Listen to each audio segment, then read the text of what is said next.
En fait, les gobelins lunaires sont un type de gobelin qui apparaît souvent dans cette zone. La majorité des gens les différencient des gobelins normaux grâce à leur peau jaune et leur corps tortueux.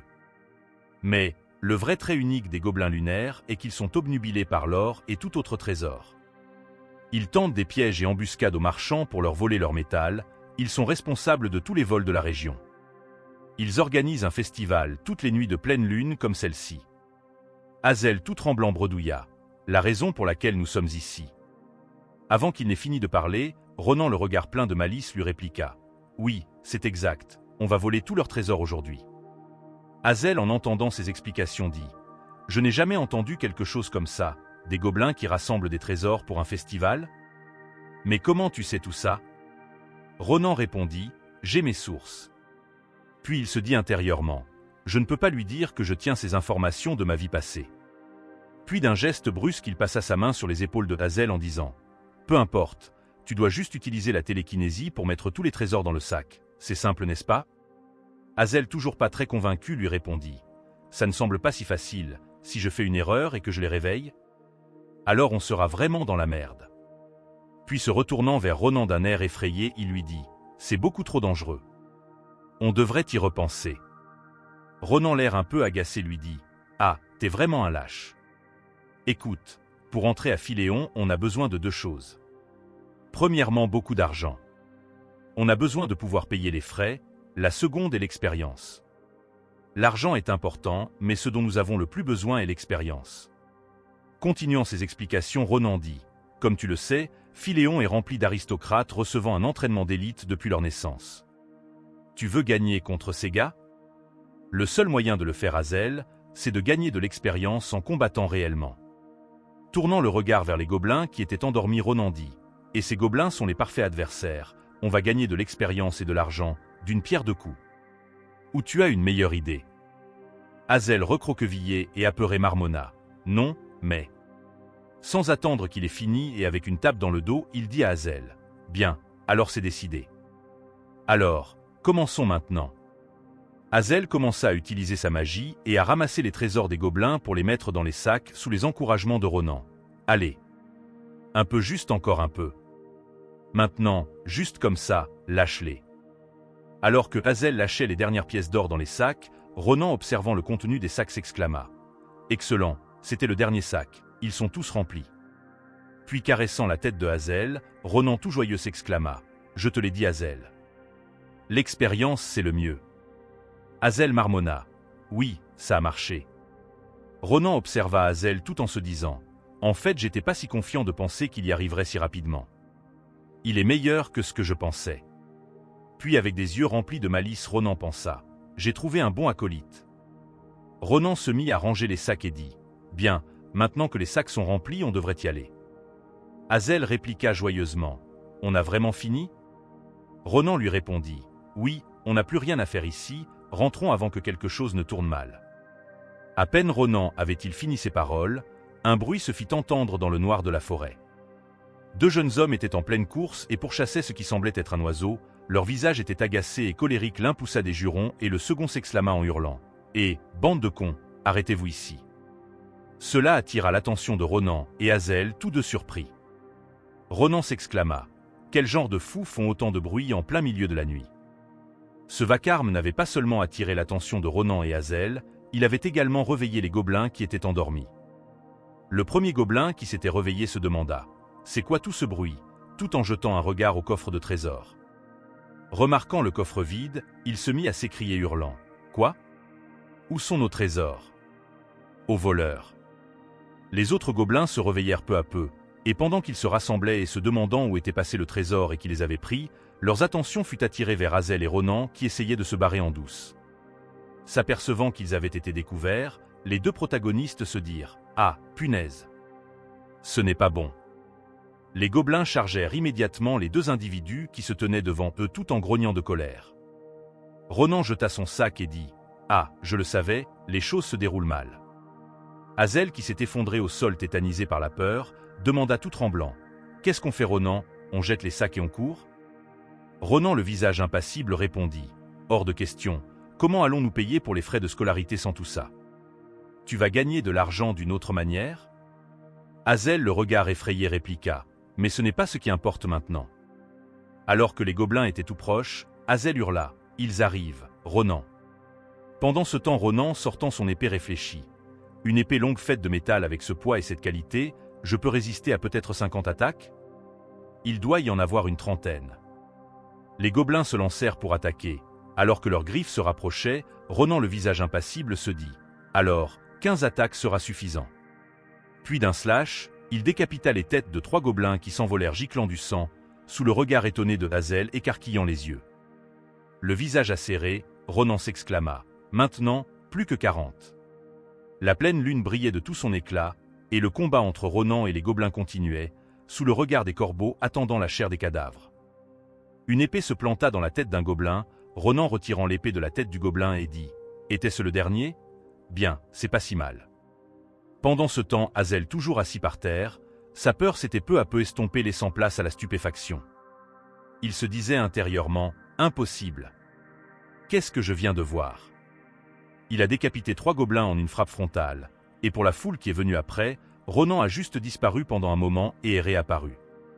Tout cela en un instant, de penser qu'il fait un tel spectacle. Ronan lui se tenait au-dessus du dernier gobelin abattu, derrière lui gisaient les corps de gobelins décapités ou tranchés en deux par son épée. Puis Ronan se retourna vers Hazel et lui dit « Qu'est-ce que tu fais? Vas-tu continuer à être aussi éloigné ?» Hazel se releva rapidement tout en bafouillant « Ah, désolé. Je ne savais pas. » Ronan continua et dit « Pas besoin de t'excuser, dépêche-toi et récupère les affaires, on rentre à la maison. » Au milieu de cette forêt montagneuse brillant sous la lune, Ronan et Hazel prirent le chemin du retour vers la ville. Pendant qu'ils marchaient, Ronan, le visage un peu agacé, dit « Sérieusement, c'était fatigant. Je pensais qu'on serait capable de voyager confortablement, mais rien ne se passe bien. » Puis Ronan se dit intérieurement « De penser que mes muscles seraient douloureux juste en coupant quelques gobelins. Est-ce parce que je continue de grandir ?» Repensant à la voix qui avait hurlé un peu plus tôt et réveillé les gobelins, Hazel demanda « Ronan, quel était l'horrible cri qu'on a entendu tout à l'heure ?» Ronan lui répondit aussitôt « Je ne sais pas. » Puis il continua de dire « Bordel, pourquoi ils crient au milieu de la nuit, c'est fou, je vais les faire payer pour avoir rendu cela difficile. » Alors qu'il jacassait, une flèche s'apprêtait à voler dans leur direction. Alors que Ronan et Hazel continuaient leur chemin, une flèche a été décochée et volait droit sur eux. Hazel se retourna remarquant la flèche volant droit sur lui, et Ronan d'un geste vif attrapa la flèche en plein vol et s'écria « Punaise !» Maintenant quoi? Hazel hurla de peur s'écriant « Une flèche? D'où est-ce qu'elle vient si soudainement ?» Ronan, le regard méfiant, répliqua « Cette foutue forêt est maudite? Pourquoi il y a autant de bâtards fous par ici ?» Apercevant les 2 hommes qui semblaient être responsables de cette flèche inattendue, Ronan demanda « Et, qui êtes-vous » L'un des 2 s'exclama « C'est une personne ?» Le deuxième marmonna « Ce sont des enfants. » Puis le premier continua en disant « Je suis désolé, les gamins. » Ronan, lui, affichait un visage plutôt agacé et méfiant. L'homme continua en disant « Quelque chose faisait du bruit au loin, donc j'ai pensé que c'était un monstre. » Tout en remarquant le sac rempli de pièces d'or sur le dos de Ronan, il continua « Oh mon Dieu, on a presque tué quelqu'un, êtes-vous blessé quelque part ?» Ronan, avec un visage froid, rétorqua « Connerie, vous ne pouvez même pas cacher le regard dans vos yeux. » Ces mots étonnèrent les 2 hommes. Ronan continua en disant « Arrête ton jeu d'acteur de merde et réponds proprement. » Puis avec un regard menaçant, Ronan demanda « Qui êtes-vous » Toujours plus surpris, les 2 hommes affichaient des regards étonnés. L'un s'avança affichant un sourire forcé tout en disant « Ah !» En y repensant, ça m'est sorti de l'esprit, donc je ne me suis pas présenté proprement. Désolé, c'est de ma faute. On est. À ce moment, il sortit une dague de derrière son dos et s'élança sur Ronan tout en s'écriant « On est Caliboro !» Ronan, un peu surpris par ce qu'il a dit, et marmonna « Caliboro ?» Ronan attrapa la main avec la dague et lui donna un énorme coup de poing au menton. L'homme retomba la tête à l'arrière et sa bouche pleine de sang. Puis Ronan dit « C'est merdeux de Caliboro ?» Voyant son compagnon recevoir un coup et retomber au sol, le second se précipita vers Ronan tout en s'écriant « Ces putains de gosses !» Pendant ce temps, Hazel, le regard effrayé, observait l'homme qui s'élançait vers Ronan. Puis Hazel s'écria « Ronan, c'est dangereux !» Et il lança sa magie main invisible, ce qui immobilisa le second qui s'élançait vers Ronan. Le deuxième agresseur surpris s'exclama. « Quoi? Je ne peux pas bouger ?» Ronan, le visage fier, s'exclama. « Oh, Hazel !» Puis Ronan donna un coup de pied dans la main qui tenait la dague, tout en s'écriant « Eh bien, maintenant !» Il récupéra la dague et en un instant, il trancha de toutes parts le deuxième agresseur. Son geste fut tellement rapide que l'agresseur ne s'en était même pas rendu compte à l'instant même. Après un instant, réalisant la situation, il marmonna « Bordel, qui es-tu » Avant qu'il ne puisse terminer ses mots, il s'écroula au sol, sous le regard impassible de Ronan. Sa chute fit sursauter Hazel, qui était apeuré. Hazel, le regard inquiet, demanda tout tremblant « Est-il mort ?» Calmement Ronan répondit « Bien sûr, pourquoi je laisserai quelqu'un qui veut me tuer en vie ?» Ronan continua en disant « Tu n'as pas entendu ce que ces gars ont dit ? Ils sont Caliboro. » Hazel bredouilla « Caliboro ?» En effet, Caliboro est un groupe criminel impliqué dans d'innombrables délits, braconnage, kidnapping, trafic d'êtres humains et bien d'autres. Ce groupe commet tous les crimes possibles. C'est le groupe criminel le plus violent de l'Empire. Puis se tournant vers le premier agresseur, à qui il avait donné un coup à la mâchoire, Ronan tenant la dague le poignarda tout en s'adressant à Hazel. « Donc tu sais, si ce n'était pas pour moi, tes organes auraient été récoltés, et tu aurais probablement été enterré en secret aujourd'hui. Savoir qui sont ces gens et les laisser vivre est un crime d'idiotie. » Ronan se retourna vers Hazel et lui dit « Arrête de t'agiter et prends leur matériel. » Alors qu'il s'adressait à Hazel, le sac que détenaient les agresseurs se mit à bouger dans tous les sens. Les deux se retournèrent surpris et effrayés. Ronan s'écria « Qu'est-ce qu'il se passe avec ce sac? Pourquoi il bouge ?» Hazel, tout aussi apeuré, répliqua faiblement « Il le transportait ?» Les deux, se ressaisissant, se rapprocheront du sac. Ronan se mit à détacher le sac alors que Hazel lui demandait « C'est un animal ?» Il lui répliqua « Ah, probablement. Nous le saurons quand nous l'aurons ouvert. » À peine le sac fut ouvert, qu'un oiseau y sortit en toute vitesse sous le regard surpris de Ronan et de Hazel. L'oiseau s'arrêta et se tenait dans les airs face à eux. Ronan, le regard plein de surprise. « C'est quoi, une sorte de poule ?» Alors que l'oiseau les regardait, Hazel s'exclama « Il a des plumes bleues ?» Les yeux tout brillants d'excitation, Hazel continua « C'est la première fois que je vois un oiseau bleu. » Ronan lui répondit fadement « C'est aussi la première fois que j'en vois un. » Une chose attira l'attention de Ronan qui s'exclama « Mais ces chaînes, c'est le piège de Caliboro ?» Les entraves de Caliboro sont des chaînes qui perturbent le mana du prisonnier et restreint non seulement ses mouvements mais également sa magie. Puis avec un regard interrogateur, Ronan continua « Je pensais qu'elles étaient rarement utilisées, ou pour attraper des créatures mythiques, donc cet oiseau bleu ?» Alors qu'il était perdu dans ses réflexions, une voix venant de l'oiseau s'exclama « Répondez, s'il vous plaît. » En voyant cela, Ronan et Hazel furent surpris. Hazel, l'air effrayé, se jeta sur Ronan tout s'écriant « L'oiseau parle ?» Le visage agacé, Ronan le repoussa tout en disant « Tu penses vraiment qu'il parle ? Idiot, c'est de la magie de communication. » Puis Ronan jeta un regard au sac dans lequel était enfermé l'oiseau et se dit « Il a été capable de parler après s'être échappé de ça. Il est possible que le sac ait une fonction de blocage de mana. » Ronan dit alors, s'adressant à la voix « Je suppose que vous êtes le propriétaire de cet oiseau bleu ?» Celui qui parlait au travers de l'oiseau reprit et dit « En effet, je m'appelle Varenne et je fais des recherches sur les créatures fantastiques à l'institution. Cet oiseau est le gardien de Marpez. Peu importe combien de fois j'ai essayé, je n'ai pas réussi à communiquer. Je pensais devoir rédiger un rapport, mais maintenant j'en suis délivré. Désolé d'être si mal poli, mais qui êtes-vous » Ronan répondit « Nous ne sommes que des passants, nous avons été impliqués dans un combat contre des voleurs qui avaient kidnappé votre oiseau. » Bien, et après on l'a sauvé. La voix s'exclama bruyamment « Des voleurs et un kidnapping ?» Cela m'a traversé l'esprit, mais de là à penser que ça se passerait pour de vrai, je vous dois une fière chandelle, je ne sais pas comment vous rembourser. Pendant ce temps, Hazel était émerveillé par la vue, admirant l'oiseau. Ronan répondit « Ne vous inquiétez pas, c'est normal, mais comment on vous ramène votre oiseau ? Il a l'air exténué après avoir été enchaîné si longtemps. » Puis observant les chaînes, Ronan continua « Si on enlève ces chaînes, il sera capable de voler de nouveau ?» La voix lui répondit « Oui, il en sera sûrement capable. L'oiseau de rêve a un bon sens de l'orientation, donc si vous êtes capable de le libérer. » Avant qu'il ne finisse ses propos, Ronan l'interrompit et dit « Bien, alors c'est parfait. Ronan dégaina son épée et d'un tranchant sec et limpide, il brisa les chaînes sur les pattes de l'oiseau. La chaîne se brisa en 1000 morceaux et l'oiseau était choqué par le coup d'épée de Ronan. Puis il rangea son épée en disant « Retourne voir ton papa, arrête de l'inquiéter. » L'oiseau était en admiration en regardant Ronan, puis l'oiseau se mit à faire des bruits. « Bah, des bruits d'oiseau quoi ?» Ronan un peu surpris le regardant ne comprenant rien, puis remarquant que l'oiseau lui tournait le derrière juste devant lui, Ronan s'exclama « Il est en train de me montrer ces fesses-là, qu'est-ce que ça signifie ?» La voix lui répondit aussitôt « Il vous dit d'arracher une plume avant qu'il s'en aille. On dirait qu'il veut vous revoir. » L'oiseau se posa dans les mains de Ronan. Alors qu'il était en train d'arracher une plume, la voix continua en disant « Après avoir pris une plume d'un oiseau de rêve, la plume acquiert la capacité de vous mener vers l'oiseau de rêve tel un compas. » Alors que l'oiseau s'apprêtait à s'envoler, la voix continua « Avez-vous enlevé la plume? Alors, si vous venez à l'Institut plus tard, venez rendre visite à Marpez et moi.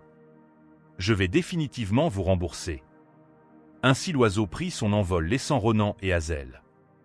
Observant l'oiseau s'envolant, Ronan s'étonna et dit « C'est tellement rapide. » Hazel remarquant quelque chose dit « Hein? Qu'est-ce que tu tiens, Ronan ?» Ronan baissa les yeux observant et dit « En y pensant, ça pique. » Les deux observaient ce que l'oiseau avait laissé choquer. Quelques jours plus tard, Ronan et Hazel se sont rendus dans le marché de la ville. Les activités battaient le plein, et Ronan avait apporté les trésors recueillis afin de les faire évaluer. Le marchand qui évaluait ces trésors, observant un des objets, s'exclama « Oh, la valeur de cette pierre précieuse et le savoir-faire, c'est un incroyable objet.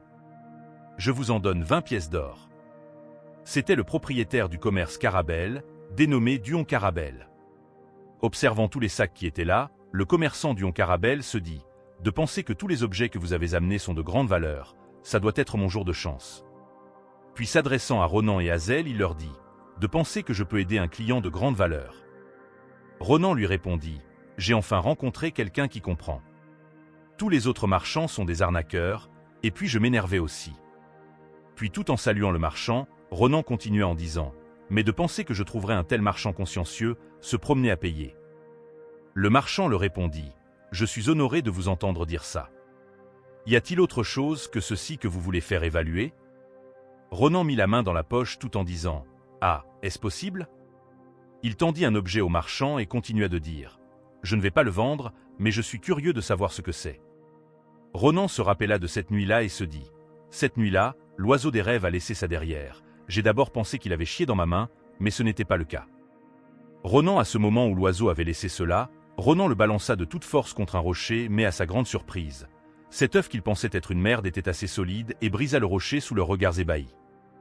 Ronan continuait de se dire à lui-même « Je ne sais pas si c'est un œuf d'oiseau ou autre. » Le marchand Duon Carabel observait toujours l'objet et Ronan était perdu dans ses réflexions et se disait « Mais je crois que c'est un sous-produit d'une créature fantastique très rare. C'est peut-être un trésor qui vaut énormément. » Après l'avoir observé un long moment, le marchand se mit à dire « cette couleur et cette texture ne me dites pas? C'est de la merde de cheval ?»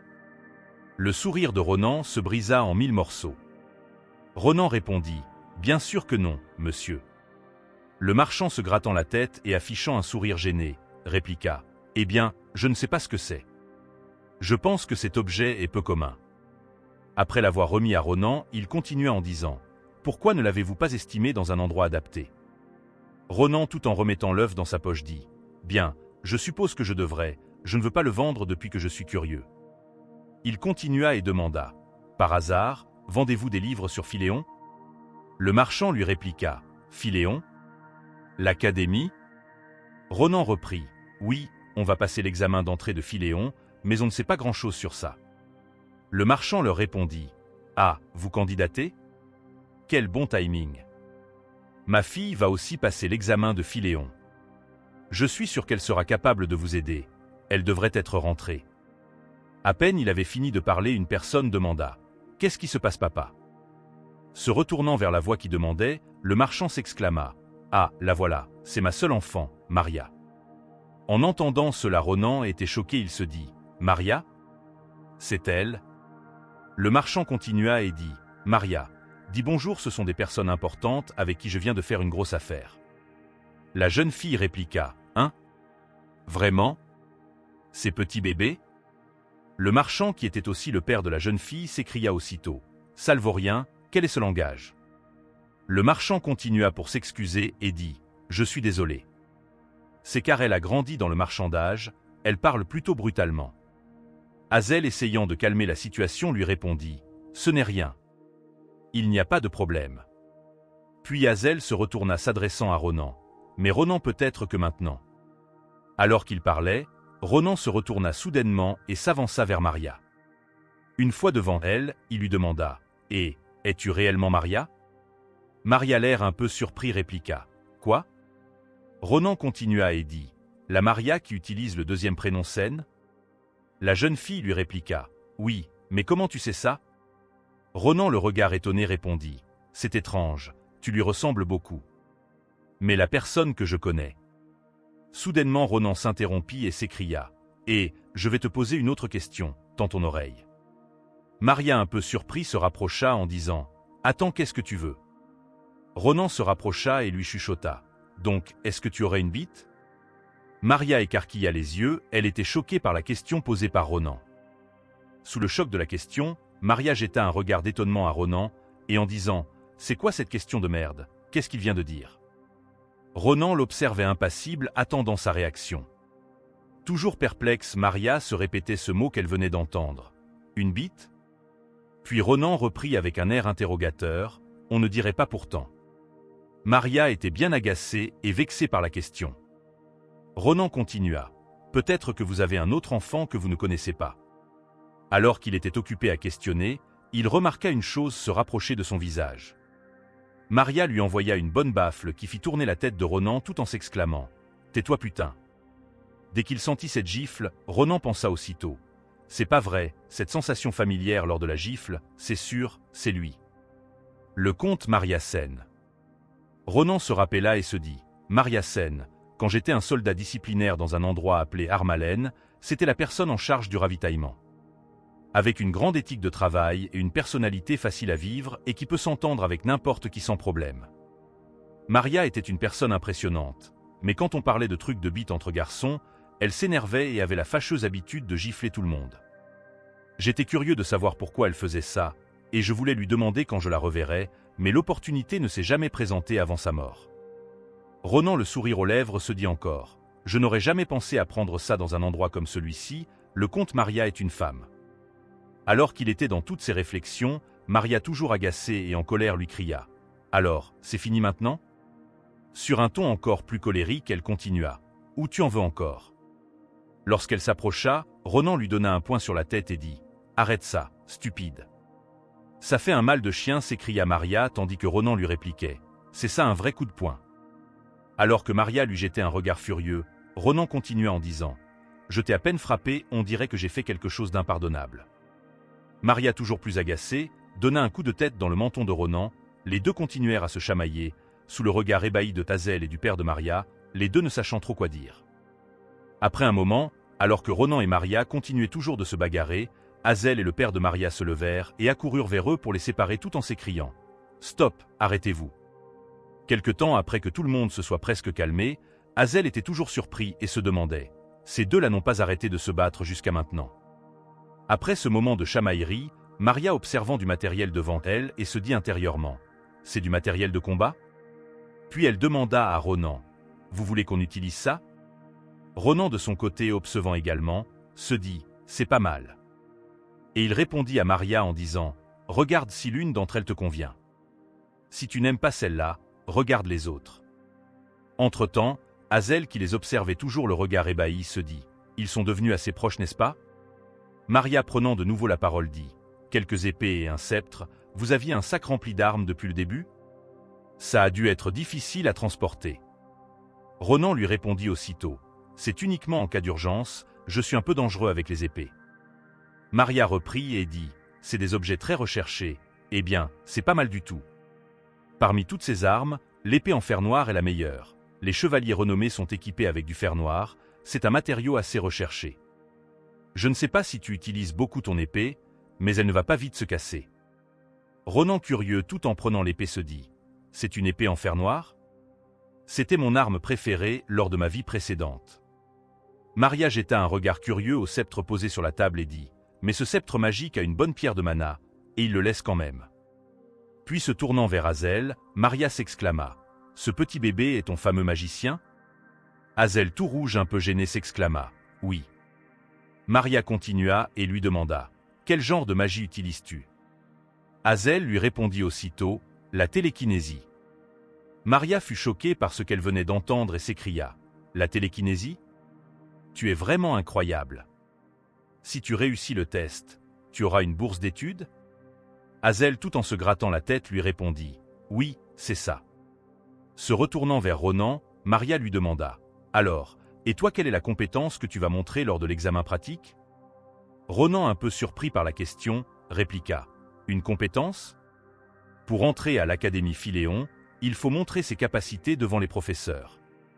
Ainsi, chaque candidat doit passer un examen pratique pour montrer ses compétences. » Maria, l'air surprise et perplexe, dit « Bien sûr, la partie écrite est aussi assez difficile, mais pas autant que l'examen pratique.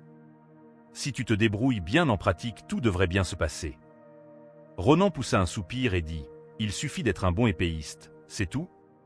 Qu'est-ce qu'il montre en général ?» Maria lui répondit « Les aristocrates montrent les techniques secrètes de leur famille, mais la plupart des candidats en arts martiaux montrent leur propre méthode de combat magique. » Ronan, avec un air interrogateur, s'exclama « Attends, avec du mana ? Les enfants qui manient l'épée utilisent le mana à cet âge ? Je ne suis même pas un mage. » Maria, surprise, lui dit « De quoi parles-tu ? Pour un aspirant de Philéon, c'est une évidence. Tu as pratiqué la sensibilité au mana pendant un certain temps, n'est-ce pas ? Tu utilises le mana auquel tu t'es habitué au combat. » Ronan n'y comprenait absolument rien à ce qu'elle expliquait. Maria s'exclama « C'est quoi cette expression ? Tu es sûr que tu ne connais pas la sensibilité au mana, c'est ça ?» Ronan lui répliqua tranquillement « Ce n'est pas comme utiliser l'aura ?» L'expression choquée de Maria traduisait bien le niveau d'ignorance de Ronan. Maria s'écria « Je n'arrive pas à croire que je parle à un fou de ce genre, et en plus il parle d'entrer à Philéon. Dire que le mana et l'aura sont similaires, comment peux-tu sortir de telles bêtises ?» Ronan, toujours calme et impassible, lui rétorqua « Ce n'est pas quelque chose que je suis censé savoir, tu en fais tout un plat. » Maria se leva brusquement et dit à Ronan « Viens avec moi tout de suite. » Puis prenant les deux courtes épées sur la table, elle demanda « Puis-je t'emprunter une épée courte ?» J'ai laissé mon épée chez le forgeron. Ronan s'exclama « Quoi ? Attends, pourquoi es-tu si confiante ? Et si j'abîmais l'épée ?» Maria lui répliqua « Ne t'inquiète pas, ce sera fini avant que tu n'en aies l'occasion. Et si ça arrive, je te rembourserai le double, non, le triple, d'accord ?» Ronan l'observait un peu confus et marmonna « Mon Dieu, d'accord. » Maria, sortant de la tente dans laquelle ils étaient, lui dit « Maintenant arrête de parler et suis-moi, je vais te donner un entraînement spécial. Le mana est la source du pouvoir de la nature. Comme l'air, c'est une énergie naturelle qui existe partout à travers le monde. Cependant, ça ne veut pas dire que tout le monde peut l'utiliser. Pour pouvoir utiliser le mana, l'on doit d'abord être capable de voir et sentir le mana présent dans son corps, et pour cela le talent inné et plusieurs autres aspects personnels peuvent entrer en jeu. Ça prend environ 1 an pour commencer à sentir le mana, et pour espérer entrer à Philéon, on doit avoir dépassé cette étape. Après qu'on ait maîtrisé sa propre technique de mana, on peut prétendre postuler à Philéon. Maria lui dit à nouveau « As-tu compris maintenant ? Oublie tes chances. Tu ne connais même pas la différence entre le mana et l'aura, et tu veux aller à Philéon ?» Les deux s'étaient mis dans une position de duel afin de s'affronter. Ronan, ayant sorti son épée, se tenait face à Maria. Maria reprit en disant « Bien, on peut dire que l'aura est un type de mana, mais la différence entre les deux est comme le ciel et la terre. » Ronan, toujours insouciant, lui demanda « C'est si différent ?» Puis Ronan se dit intérieurement « Même ceux qui étaient talentueux ont eu un entraînement d'au moins 10 ans, et avec des efforts à glacer le sang, afin d'utiliser l'aura. » Alors qu'il était dans ses pensées, Maria lui dit « Donc, est-ce que tu comprends un peu ?» Ronan répliqua « Bah, un peu. » Et il continua à se dire à lui-même « Ils se vantaient d'être des utilisateurs d'aura et d'utiliser un pouvoir non commun. Ils étaient définitivement ennuyeux, mais c'est inattendu de voir que c'est si incroyable, bien que tu meurs quand même si tu es coupé. » Maria interrompit à nouveau Ronan en lui disant « Bien, laissons les explications de côté, nous devons commencer, je pense que tu apprendras plus rapidement. utilise ton corps plutôt que ta tête.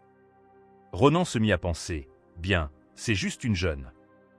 Alors qu'il était dans la réflexion, Maria s'élança comme un éclair et en un instant elle se trouvait en face de lui. Ronan, au dernier moment, bloqua l'attaque. Alors qu'il avait le fer croisé, Ronan observa Maria et se dit « Oh, regardez-moi ça !» Les deux se sont observés un instant, puis Ronan repoussa l'attaque et se dit intérieurement « Elle est jeune et elle est déjà aussi forte ?» En plus avec 2 épées. Observant Maria, il continua de se dire à lui-même « Je ne peux pas le voir, donc je ne suis pas sûr, mais est-ce une méthode de combat utilisant du mana ?» Pendant ce temps, Maria pensa « Qu'est-ce que tu racontes, gamin ?» Maria continua et se dit à elle-même « À la base, je voulais en finir rapidement. Je voulais montrer la puissance du mana et lui faire abandonner le test, lui montrer le gouffre qui nous sépare, afin de montrer la difficulté des tests. Mais au lieu de ça, je suis en train de perdre l'avantage. C'est censé être une personne dépourvue de mana ?» Alors qu'elle se perdait dans toutes ses réflexions, une attaque arriva, elle ne s'en était même pas rendue compte, et Ronan lui dit « Tu pensais à quoi ?» Elle para tant bien que mal le coup, mais l'attaque la repoussa vers l'arrière. Alors qu'elle était toujours en déséquilibre, Ronan a prêté un nouveau coup d'épée. Alors que le coup arrivait, Maria se dit « Je peux pas l'esquiver ?»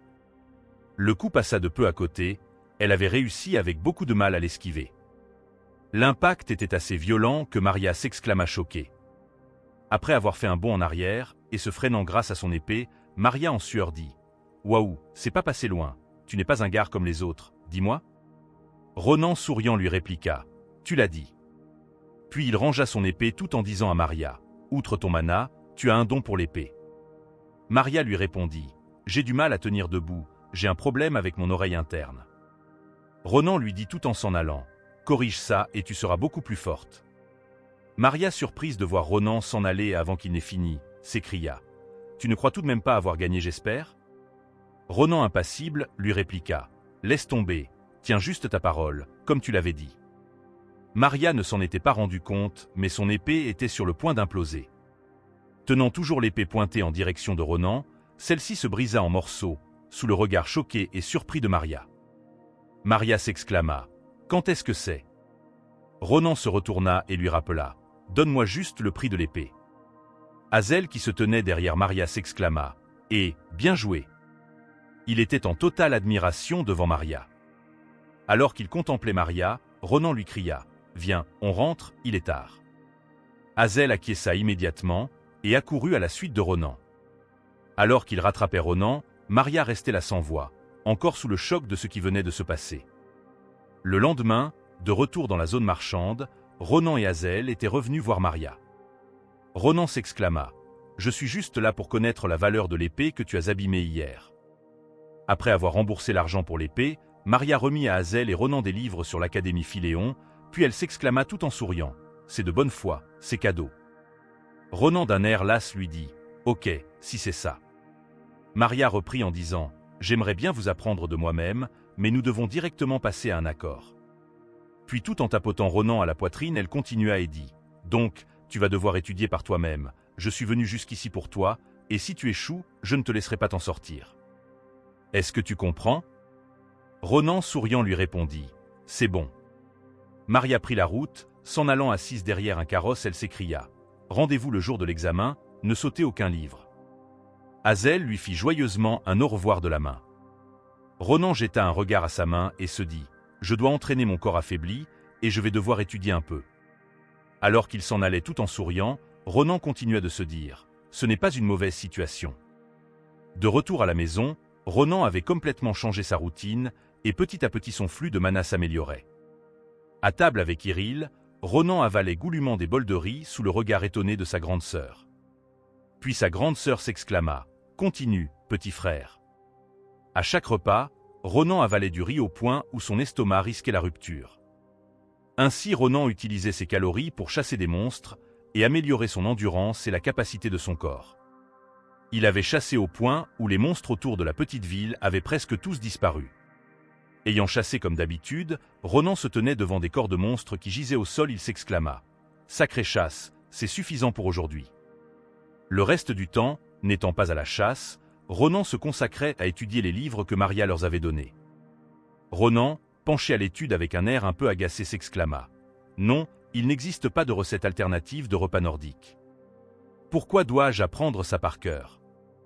Puis il se dit, je ne sais pas quel sera le résultat, mais je fais de mon mieux. Un mois s'était vite écoulé, nous nous retrouvons ainsi à Ballonne des îles d'Ardennes. Au cœur de la ville se trouve la première institution éducative de l'Empire, la Tour Blanche. Ronan et Hazel s'y étaient rendus afin de passer l'examen d'entrée à l'Académie Philéon. Hazel, le regard émerveillé, s'exclama. « C'est ça Philéon? C'est une œuvre d'art à part entière, c'est trop cool. » Alors qu'il était en pleine admiration, Ronan l'interpella. « Qu'est-ce que tu fais au milieu de nulle part, Hazel? Arrête de t'émerveiller pour rien, ou tu vas être en retard à l'examen. » Hazel acquiesça timidement et dit « Excuse-moi » Hazel, qui revoyait à nouveau Ronan depuis un mois, avait le regard surpris. Ronan lui demanda « C'est quoi cette réaction ?» Hazel lui répondit « C'est juste nouveau pour moi, en à peine un mois tu as sacrément grandi. » Ronan lui donna un poing sur la tête tout en s'écriant « Ne raconte pas de bêtises. » Alors qu'il s'en allait, Ronan se dit, en y repensant, à ce moment-là à Philéon, est-ce que ce gars pourrait être là? L'épée sacrée Chuliphène, représentant le prestige de l'épée Grantia, c'est le génie le plus puissant de l'Empire. Il avait mon âge, je vais peut-être le rencontrer lors du test? C'est pas vraiment important. Alors qu'il était perdu dans ses réflexions, Hazel l'interpella en disant « D'ailleurs Ronan, est-ce que tu l'as pris ?» Ronan étonné répliqua « Pris quoi ?» Hazel continua et dit « La plume que tu as récupérée de l'oiseau, celle qui pointe vers l'oiseau où qu'il soit. » Ronan répondit « Ah, je vois. Oui, je l'ai prise avant de partir, le vieux avait dit qu'il vit dans la cité impériale. » Alors que Ronan avait sorti la plume, elle se mit à s'agiter devant lui, pointant en direction du château principal. À l'intérieur du château, une voix s'exclamait « Ah, je ne m'habitue toujours pas au travail de professeur, devrais-je retourner à mon ancienne vie ?» L'oiseau posé à son épaule, jacassait de légers chants, et l'être continua en disant « Tu m'encourages ?» Tout en caressant l'oiseau, il continua « Tu as raison, je vais me donner à fond pour au moins rembourser ton sauveur. » Cet être ressemblant à un lion, c'est le professeur de zoologie de Philéon, Varennes-Phanazer, qui est un lion-garou. Puis se retournant en direction de la fenêtre, il continua en disant « Je vais un peu aérer car ça sent comme dans la chambre d'un petit puceau, ça serait dommage que ton sauveur sente cette odeur. » Lorsqu'il ouvrit les fenêtres, il fut surpris par le visage effrayant de Ronan qui s'exclama « Je n'ai même pas encore toqué, mais ça s'est ouvert. » Ronan continua « Oh, c'est l'oiseau de la dernière fois et vous êtes le propriétaire ?» Varenne et l'oiseau Marpèze étaient effrayés. Ils hurlèrent tellement fort qu'on pouvait les entendre à des kilomètres à la ronde. Merci d'avoir regardé. N'oubliez pas de liker et de vous abonner pour plus de contenu et laissez votre impression en commentaire.